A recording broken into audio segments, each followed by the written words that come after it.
floodwaters rushed in on July 4th, most people did their best to get away from the river. But a group of Kerrville ISD bus drivers did the exact opposite. They put themselves in danger to evacuate campers along the Guadalupe. Tonight, News 4 San Antonio's Jordan Elder takes us inside that bus ride, and you'll see why to many parents these bus drivers are heroes. Through raging waters and broken roads, Amanda Nicholson says there was only one option. Our family was in trouble and we were able to help in the best way that we could. Full speed ahead behind the wheel of a school bus, where we picked up a bunch of the Mystic girls that they had drove in from camp. All we knew is that we had a bunch of young girls holding each other's hands, waiting to get on our buses. Amanda has her commercial driver's license to take her Tyvee High School volleyball team to and from games. On July 4th, the stakes were much higher. A lot of these girls had pajamas on. A lot of them didn't have shoes. They had nothing but each other. And so that was a hard view in itself, that this happened while they were sleeping. Millions of people across the world have seen this video.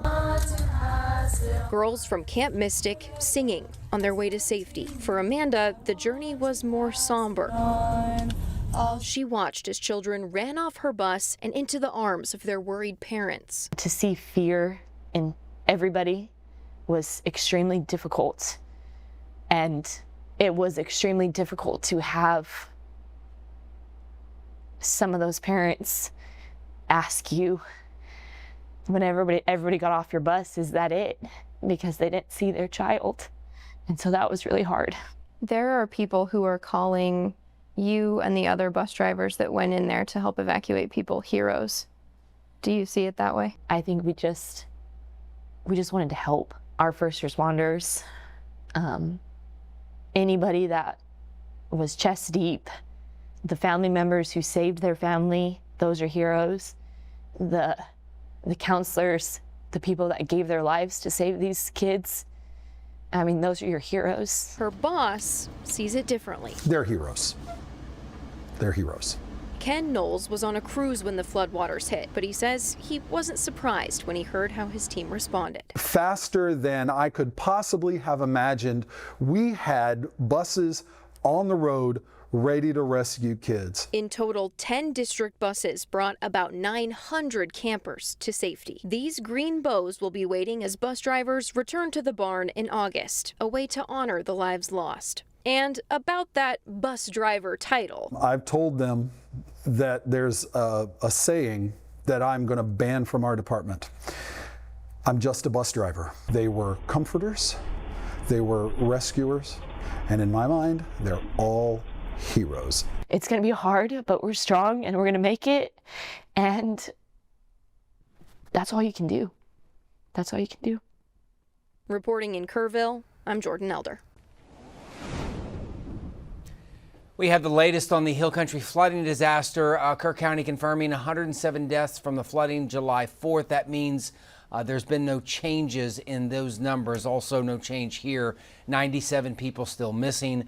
The county says the missing list is fluctuated because of a hotline reporting victim recovery efforts and the outreach to those who were initially reported missing.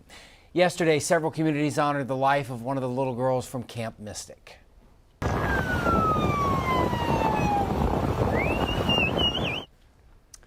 Guadalupe County Fire and Seguin Fire honoring 8-year-old Virginia Hollis with a solemn procession as her body was taken from Camp Mystic to Belleville. Virginia is one of the 27 girls and counselors that died on the July 4th flooding disaster. The emotional toll likely never ends, but there is a physical rebuild happening as well. And although homes will be rebuilt, it's hard for many to see that right now. So the floodwaters destroyed homes not covered by insurance. It destroyed homes, period. But it did leave folks like Greg Atkins to face the cleanup alone. When we spoke to him hours after the flooding, he showed us how the water surged through his home on Waterfront Drive. In some spots, it got as high as 5 feet. Nearly 2 weeks later, he is still in cleanup mode. Got regular home insurance and all that stuff, but that doesn't pay anything. So Up and down the Guadalupe River, there are still piles of debris everywhere because of a river that grew nearly 3 stories in a matter of hours that day. We're also looking at the damage in Hunt, where Camp La Junta sits there along the Guadalupe River. And 2 weeks later, damage is still everywhere. The cabins, horse stables, they're gone, torn apart by that flooding. Owner Larry Graham plans to rebuild. He says he's overwhelmed by the community support. He described the terrifying moments on that day the flooding began. By the time the morning came up, we realized that it was a real flood, and it was bigger than anything we had ever experienced before, but nobody had any reason to expect it would get that big. It had plenty of opportunities before, and it was always less than that. Well, now it's all hands on deck as that cleanup begins and making sure that neighbors have the emotional support that they need as well. One Universal City business is raising money for flood victims after one of its regulars survived the floods. News 4's Destiny Fuller now with details on how Bob's Special is helping them do just that. Bob Yost is an 83-year-old Air Force veteran. Almost every day he walks into Gather Brewing Company, sits at the bar, and orders what has since been dubbed the Bob Special. It's a Bob signature. Yep, 2 beers and a pizza. By looking at him, you'd never know he faced those deadly hill country floods nearly 2 weeks ago. He was actually out in Kerrville, staying in a cabin by the river, and we were very anxious about, we figured he might be out there, and it turns out he was. Mike Bowler owns the brewery with his wife. He says Bob is like family to them. He visits Kerr County several times a year, and he went to bed in his cabin on July 3rd with no clue of what would be at his door the next morning. There was a pounding on the door, and I went, and somebody said, "You have 6 minutes to get out of here." I took one look, and I could hear the raging water, and I could see the river up where it had never been. In minutes, he grabbed what he could, coming back to his truck to find the water rising by the minute. Bob made it to higher ground just in time. I was soaking wet, and I really had no place to go or nothing to do, and we were told that they were trying to find a building for us to go to. He doesn't want to be seen as a victim. Because I'm not. I saw firsthand, and know firsthand the lives that were lost. I saw homes that were destroyed, and when I see that and I didn't experience it, it just makes me realize I'm very blessed. I have nothing to complain about. But he still wants to help those in need. Mike says the Bob Special was the perfect way to do that. He wants his story to inspire people to give to the cause, and so we're donating all the profits from the Bob Special to a nonprofit that's going to help in that area. I was surprised, but then it's for a good cause, and if that helps, then hey, I'm happy for that. For News 4, I'm Destiny Fuller. News 4 is teaming up with the Salvation Army for Sinclair Cares Texas Tragedy Relief. Thanks to you, we have raised more than $183,000. Just scan the QR code to help provide meals to survivors and first responders. Greg Abbott announcing more federal money that will help flood victims. SNAP recipients in 26 additional counties can now use their benefits to buy hot meals and ready-to-eat food that runs through August 14th. The governor also updated his disaster declaration, including Hamilton, Lampasas, Maverick, Sutton, and Uvalde counties on that list. When floodwaters swept through Kerr County on July 4th, most people did their best to get out of harm's way, but a group of school bus drivers did what heroes do. They ran to the danger. 10 bus drivers from Kerrville ISD drove into the flooding to try and rescue nearly 900 campers there at Camp Mystic. Amanda Nicholson was behind with the wheel of one of the buses. She was focused on one thing, getting those girls to safety. All we knew is that we had a bunch of young girls holding each other's hands, waiting to get on our buses. It's gonna be hard, but we're strong and we're gonna make it. And that's all you can do. That's all you can do. Those drivers all say they will be back to work for the school district in August. We, of course, will keep updating you on what's happening in the Hill Country. You can get those updates here on TV and online at news4sa.com and also on our social media pages as well. And remember, permits are still required for any flood damage repairs in Kerrville, but the city is waiving all fees to help speed up the process. City officials say it's important to get a permit before starting any work, especially for any electrical or plumbing work. The waiver only applies to documented flood damage. If you do need a permit, call the city's Development Services Office. That number 830-258-1514, or you can go online. That's the website right there, mygovernmentonline.org. The mayor of Kerrville, Joe Herring Jr., is addressing some questions after speaking with members of the community in the aftermath of the flooding. The mayor posted on social media last night, the city does not directly operate the emergency alert systems that serve Kerrville, but they are working with partners across the region to determine how those alerts are delivered and how communication can improve moving forward. He also says that there are many resources for victims, including FEMA, housing aid, and emotional care. Just go to kerrtogether.com. He then finished that post by saying that the city and its residents will rebuild, repair, and will work to strengthen the community's ability to respond to future emergencies. Well, yesterday, several communities honored the life of one of the little girls from Camp Mystic.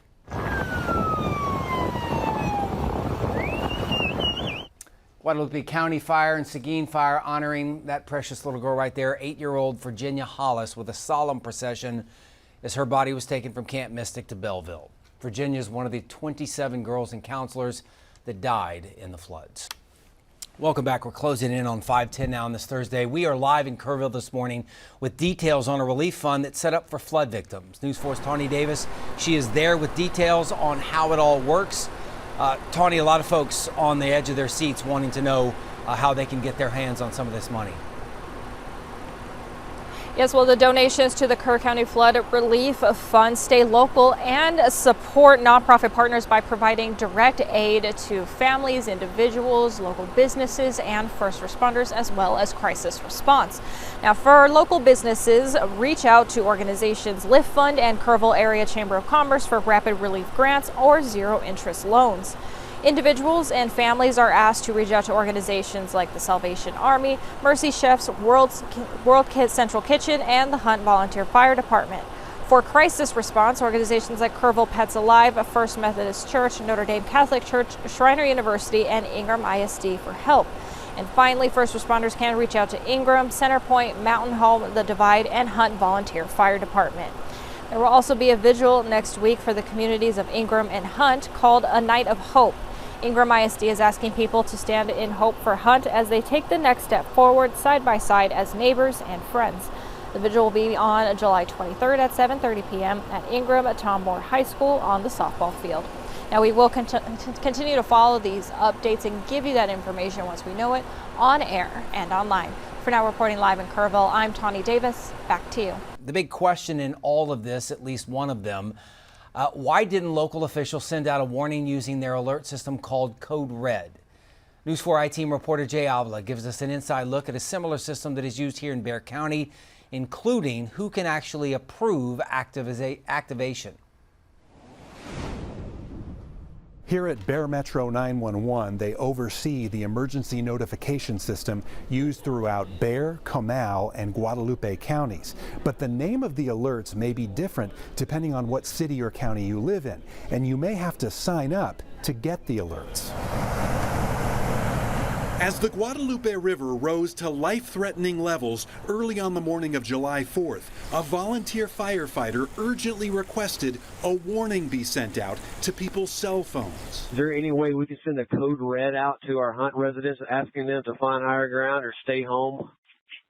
10-4 standby. We have to get that approved with our supervisor. Kerr County officials so far have refused to answer why that alert apparently never went out until hours later, after dozens of people had been swept away. Code Red is the name of a notification platform Kerr County purchased from a private vendor, and similar systems are used by cities and counties around the nation. Here they use one called REEN, which stands for Regional Emergency Alert Network. Staff are trained to send alerts for flooding, missing persons, wildfires, chemical explosions. In Comal and Guadalupe counties, they call the program REEN, but in San Antonio, it's known as Alert SA. That's important because unlike National Weather Service alerts, you have to sign up by going to the city's or the county's emergency management webpage. It'll either ring your cell phone like a normal phone call or send a text or email message. Instead of blasting out a warning to a huge area, like a National Weather Service or Amber Alert, the REEN system can be used to target a specific neighborhood. Only people inside certain boundaries will receive the alert.